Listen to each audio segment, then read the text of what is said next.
সালামু আলাইকুম। আজকে আমরা জানবো নেপাল সম্পর্কে বিস্তারিত যা যা আছে সব।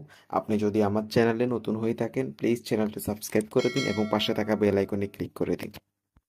অবস্থান: নেপাল দক্ষিণ এশিয়ার একটি স্থলবিস্তৃত দেশ। উত্তরে চীন এবং দক্ষিণে পূর্ব ও পশ্চিমে ভারতের সাথে সীমান্তবর্তী। রাজধানী কাঠমান্ডু। জনসংখ্যা প্রায় 3 কোটি। সরকারি ভাষা নেপালি, তবে এখানে 100-ও বেশি ভাষা প্রচলিত আছে। নেপালে 2008 সালে রাজতন্ত্র থেকে প্রজাতন্ত্রে রূপান্তরিত হয়। বর্তমানে এটি একটি ফেডারেল গণতান্ত্রিক প্রজাতন্ত্র, যেখানে রাষ্ট্রপতি হলে দেশের প্রধান এবং প্রধানমন্ত্রী হলো সরকার প্রধান। নেপালের অর্থনীতি: এক, মূল খাত: নেপালের অর্থনীতি মূলত কৃষির উপর নির্ভরশীল, যেখানে 65%-এর বেশি জনগোষ্ঠী কৃষিকাজে যুক্ত। প্রধান ফসলগুলি হলো চাল, গম, ভুট্টা এবং ডাল। দুই, পর্যটন। পর্যটন নেপালের অন্যতম প্রধান আয়ের উৎস। প্রতি বছর লক্ষাধিক পর্যটক মাউন্ট এভারেস্ট, পোখরা এবং লুম্বিনী দেখতে আসেন। তিন, রেমিটেন্স। নেপালের অর্থনীতিতে প্রবাসী নেপালিদের পাঠানো অর্থ একটি বড় অংশ, যা দেশের মোট আয়ের 25%-এরও বেশি। বৈদেশিক বাণিজ্য: ভারত নেপালের প্রধান বাণিজ্য অংশীদার। নেপাল ভারত থেকে খাদ্যদ্রব্য, জ্বালানি এবং নির্মাণ সামগ্রী আমদানি করে এবং বিভিন্ন কৃষি পণ্য রপ্তানি করে। নেপালের জনগণ ও জীবনযাত্রা: এক, ধর্ম ও জাতিসত্তা। নেপালের জনগোষ্ঠী প্রধানত হিন্দু এবং বৌদ্ধ ধর্মাবলম্বী। তিব্বতী, নেপালি এবং মাদেশি জাতিসত্তা মানুষ রয়েছে, তবে নেপালে মুসলিম ও খ্রিস্টানের মতো সংখ্যালঘু গোষ্ঠীরও উপস্থিতি রয়েছে। দুই, জীবনযাত্রা। শহরের এলাকায় আধুনিক জীবনযাত্রা থাকলেও গ্রামীণ এলাকায় এখনও প্রথাগত জীবনযাত্রা বজায় রয়েছে। মানুষের জীবনযাত্রার মান উন্নত হলেও এখনও উন্নয়নের অনেক সুযোগ রয়েছে। স্বাস্থ্য ও শিক্ষা। স্বাস্থ্যসেবা: নেপালের স্বাস্থ্যসেবা ব্যবস্থা উন্নয়নশীল, তবে শহরের এলাকাগুলোতে হাসপাতালের সংখ্যা বেশি। গ্রামীণ এলাকায় অনেক উন্নতির প্রয়োজন। শিক্ষা: সরকার শিক্ষার হার বাড়ানোর জন্য বেশ কিছু পদক্ষেপ নিয়েছে। দেশে বেশ কিছু আন্তর্জাতিক মানের স্কুল ও বিশ্ববিদ্যালয় রয়েছে, তবে গ্রামীণ অঞ্চলে শিক্ষার প্রসার আরও উন্নয়ন প্রয়োজন। নেপালের ভূগোল ও প্রকৃতি। পর্বতমালা: নেপালের পৃথিবীর 14টি সর্বোচ্চ শৃঙ্খলের মধ্যে 8টি রয়েছে, যার মধ্যে এভারেস্ট পৃথিবীর সর্বোচ্চ শৃঙ্গ।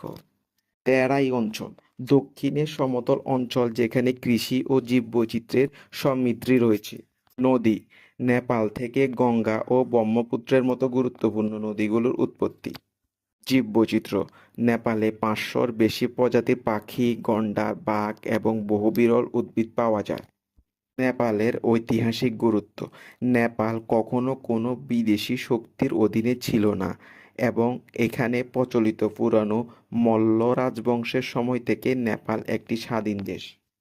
নেপালের খাদ্য ও রন্ধন প্রণালী: মোমো, তিব্বতের ডাম্পলিং যা নেপালে খুব জনপ্রিয়।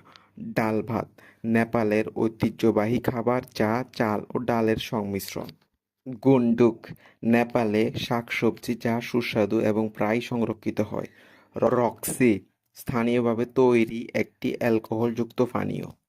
পর্যটন ও দর্শনীয় স্থানসমূহ: কাঠমান্ডু উপত্যকা: এখানে প্রাচীন মন্দির ও স্থাপত্য রয়েছে, যেখানে পশুপতিনাথ মন্দির, বৌদ্ধনাথ স্তূপ রয়েছে। পোখরা পার্বত্য শ্রেণী এবং হ্রদসমূহের জন্য বিখ্যাত, বিশেষ করে ফোয়া লেক এবং মাতপুচ্ছ পর্বত রয়েছে। চিতওয়ান জাতীয় উদ্যান: বন্যপ্রাণীর অভয়ারণ্য, যেখানে রয়্যাল বেঙ্গল টাইগার ও গন্ডার দেখা যায়। মাউন্ট এভারেস্ট বেস ক্যাম্প: বিশ্বের সর্বোচ্চ শৃঙ্গ অভিযানে আগ্রহী পর্যটকদের জন্য প্রধান আকর্ষণ মাউন্ট এভারেস্ট। নেপালের অভিযান ও অ্যাডভেঞ্চারের জন্য খুবই আকর্ষণীয় একটি স্থান, যেমন ট্রেকিং: নেপাল পৃথিবীর সেরা ট্রেকিং গন্তব্যগুলোর একটি। Annapurna circuit, Everest base camp trek এবং লাংথাং ভ্যালি ট্রেক বিশ্বখ্যাত। রাফটিং: নেপালের প্রাকৃতিক নদীগুলোতে অ্যাডভেঞ্চার প্রেমীরা রাফটিং করার সুযোগ পায়, বিশেষ করে ত্রিশূলি এবং ভোটেকুশি নদীতে। প্যারাগ্লাইডিং: পোখরায় প্যারাগ্লাইডিং করে সরাসরি আকাশ থেকে হিমালয়ের সৌন্দর্য উপভোগ করার জন্য প্রচুর দর্শনার্থী ভিড় জমায়। নেপালের উৎসব ও অনুষ্ঠানসমূহ। ১. দশাইন। এটি নেপালের সবচেয়ে বড় হিন্দু উৎসব যা দুর্গা দেবীর প্রতি শ্রদ্ধা নিবেদনের জন্য পালিত হয়। ২. তিহার। এটি হিন্দুদের একটি উৎসব যা দিওয়ালির মতো। এই উৎসবে পশু পাখির পূজা করা হয়। ৩. বৌদ্ধ পূর্ণিমা। বৌদ্ধ ধর্মাবলম্বীরা গৌতম বুদ্ধের জন্মদিন উপলক্ষে লুম্বিনীতে এটি উৎসব পালন করে থাকেন। নেপালের প্রাকৃতিক সম্পদ ও পরিবেশ। ১. হিমালয়। নেপালে সর্বাধিক গুরুত্বপূর্ণ প্রাকৃতিক সম্পদ হল তার পর্বতমালা যা পরিবেশগত ভারসাম্য বজায় রাখতে সাহায্য করে। ২. জলবিদ্যুৎ। নেপালে প্রচুর নদী থাকায় জলবিদ্যুৎ উৎপাদনে বিশাল সম্ভাবনা রয়েছে।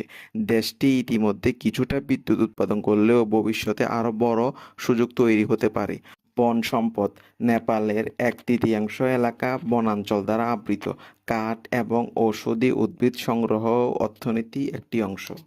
সর্বসাকুল্যে নেপালের প্রাকৃতিক সৌন্দর্য, সমৃদ্ধ ইতিহাস এবং সংস্কৃতি পর্যটকদের দৃষ্টি আকর্ষণ করেছে।